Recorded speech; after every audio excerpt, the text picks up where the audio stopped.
Hello and welcome to the programme. Now, the International Monetary Fund have approved a new 14-month standby programme for Ukraine in the amount of $3.9 billion in total. Now, the new programme will provide an anchor for the authorities' economic priorities next year, preserving recent economic gains and paving the way for higher sustainable growth.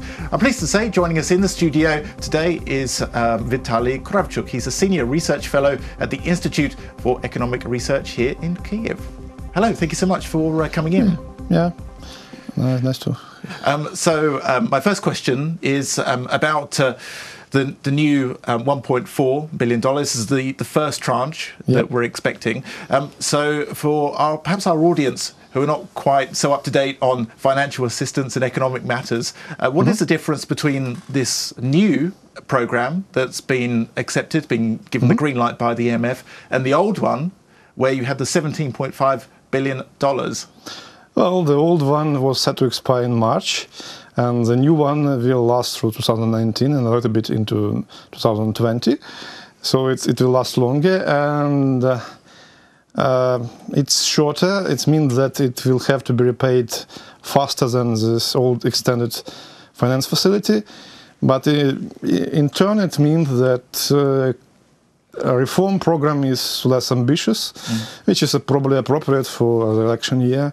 So it's probably a better fit than for the next year. Well, Ukraine at the moment finds itself in a bit of a debt crunch, almost. There's a lot of external debt.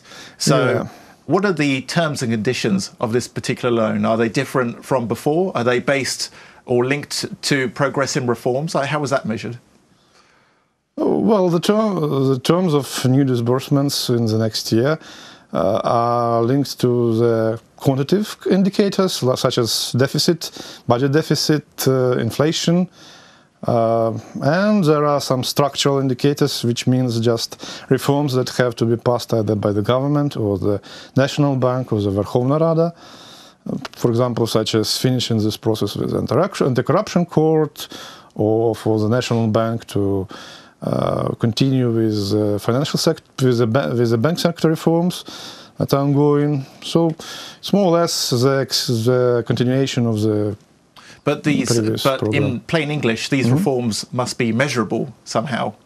How does the IMF get to a point where it says, "Oh, well done, Ukraine, you finished your reforms"? Well, for this quantitative, we have the 10-page technical appendix, which have you read this?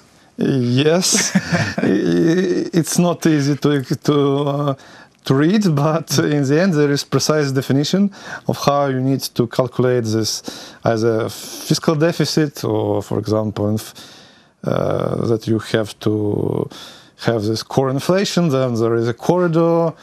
If inflation is higher than 10%, then there is need to consult with the IMF on what to do better in order to bring the inflation back to target. Because that's what you said. This is actually one of the key targets, is to bring down the inflation. Because I mean, I guess you could measure inflation across all the sectors, but really you should look at each particular sector, and perhaps there's some which are above 10%, some which are below. Well, IMF would look at the so-called core inflation, which is essentially your plain old consumer prices, but stripped of government-regulated prices and energy prices, which would mean, for example, that increase in gas prices, which happened a few months ago and will happen next year, is not counted in this core inflation. And if, for example, oil prices go up or down, then gas prices also not counted, but everything else, and also if, for example, like raw foodstuffs, which also fluctuate according to the world markets, again stripped out, but more or less 60 or 70% of the consumer basket still there, and you look at this indicator, which is essentially what central bank can influence more or less through its policies. And if it's higher than 10%, then IMF and National Bank will have to have a sit down together, have a talk and sort it out. It also depends if you get some recommendations from the IMF, I guess. Well, I think it's interesting for foreign companies that are perhaps looking to invest in Ukraine or perhaps already have trade to and from Ukraine. So what sort of effect do you think that the elections next year will have and the broader economic direction? What sort of impact does this have on the financial situation in the country, you could say? I would expect that this IMF program brings a little bit of more, improves chances that the current policies will continue next year and that there won't be a dramatic shift, which should a little bit add to the confidence of current investors in Ukraine and hopefully new ones. Of course, in the election year there is not that much chance of new ones, but at least it should calm them down a little, at least to an extent. Do you think that the IMF actually plays quite an important part in giving a signal that Ukraine is going the right direction? Because Petro Poroshenko, as you would expect, after the IMF decision, he said that let me find this here. He said that it was an important signal recognizing the country's unconditional progress in macroeconomic stabilization and the proof of success in reform efforts. Oh, I won't go that far, but still, I would expect that for the investor sentiment, for the business sentiment, it's definitely better if the program is underway than it was when it was stalled for like a year, because this political gridlock. I guess it's positive. It's at least positive signal that there is some incentive during the next year to keep to the more or less conservative budget. It's also the signal for hopefully for the investors in Ukrainian Eurobonds, which will have to issue quite a bit in the next year to cover the debt repayments. And you're an economist as well, and I always find this incredibly interesting. How is Ukraine? What strategy do they have to pay back all this debt? Is there one?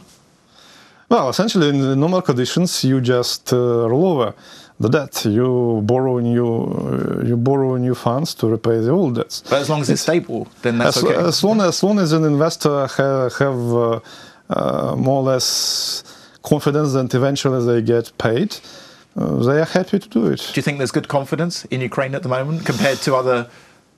Well, countries? The fact that we had to pay 10% for the recent issue of Eurobonds mean that there is not that much of this kind of confidence, but still, 10.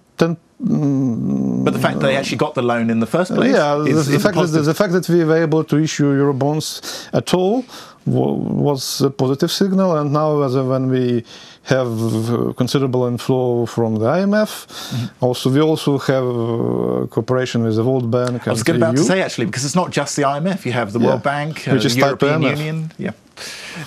Do you think that this $3.8 billion, can you put this into perspective? Is that a good sum, or perhaps would the country be expecting more, given the situation that it's in with Russian aggression, the politics? It's sufficient to cover, to make sure that after all the debts are repaid, if we take it together with other funding, I mean the IMF, World Bank, EU and Eurobonds, which we plan to issue next year, together it should be sufficient to cover all the repayments, which are on the order of